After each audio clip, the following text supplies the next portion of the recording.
ശിഷ്യർ തർക്കിച്ചുകൊണ്ടിരുന്നു എന്നാണ് പറയുക. നമ്മുടെ സംസാരത്തിൽ, നമ്മുടെ കുടുംബത്തിൽ നമ്മൾ ചെയ്തുകൊണ്ടിരിക്കുമ്പോൾ രണ്ട് കാര്യങ്ങൾ വരുമെന്നുള്ളതാണ്. തർക്കവും വരും, അതുപോലെ ഡിസ്കഷനും വരും. നമ്മൾ ചിന്തിക്കേണ്ടത് ഏത് നല്ലതാണെന്നാണ്. തർക്കമെന്ന് പറഞ്ഞു കഴിഞ്ഞാൽ ഞാനാണ് ശരിയെന്ന് തെളിയിക്കുന്നതാണ്. തർക്കം വന്നു കഴിഞ്ഞാൽ ചൂടാകും, ഈഗോ കത്തും, അതുപോലെ തന്നെ പിണക്കുണ്ടാകും, അതുപോലെ മിണ്ടാണ്ട് നടക്കും.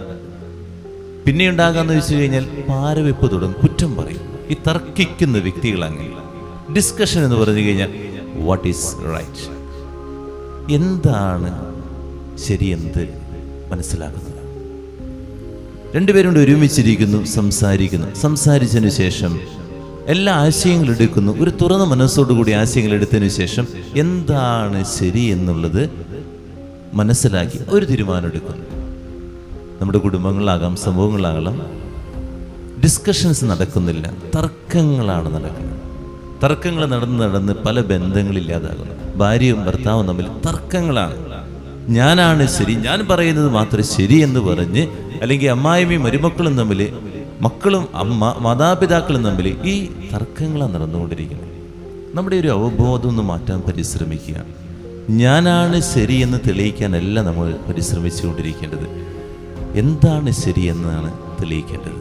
ആ കാര്യം നമ്മുടെ ഉള്ളിൽ കടന്നു വന്നു കഴിഞ്ഞാൽ നമ്മുടെ കുടുംബത്തിലൊക്കെ സ്നേഹം നിലനിൽക്കുന്നേ.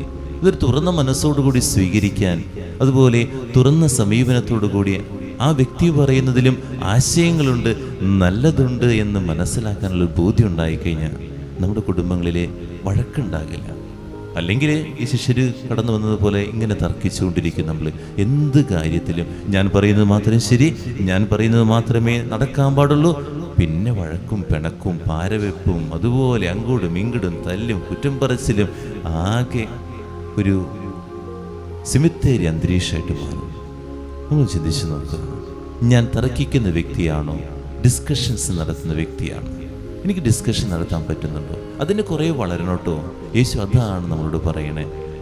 ഞാൻ ഡിസ്കഷൻസ് നടത്തുക. ചില കാര്യങ്ങൾ എനിക്ക് ഇഷ്ടപ്പെട്ടില്ല, ചിലതെനിക്ക് പറ്റുന്നില്ല, ഞാൻ ആ വ്യക്തിയെ വിളിക്കുക, ഡിസ്കഷൻ നടത്തുക, പറഞ്ഞു കൊടുക്കുക. അങ്ങനെ ചെയ്യുന്ന വ്യക്തിയാകുമ്പോഴാണ് വളർച്ചയുണ്ടാകുള്ളൂ. അതിനു വേണ്ടി നമുക്ക് പ്രാർത്ഥിക്കാം.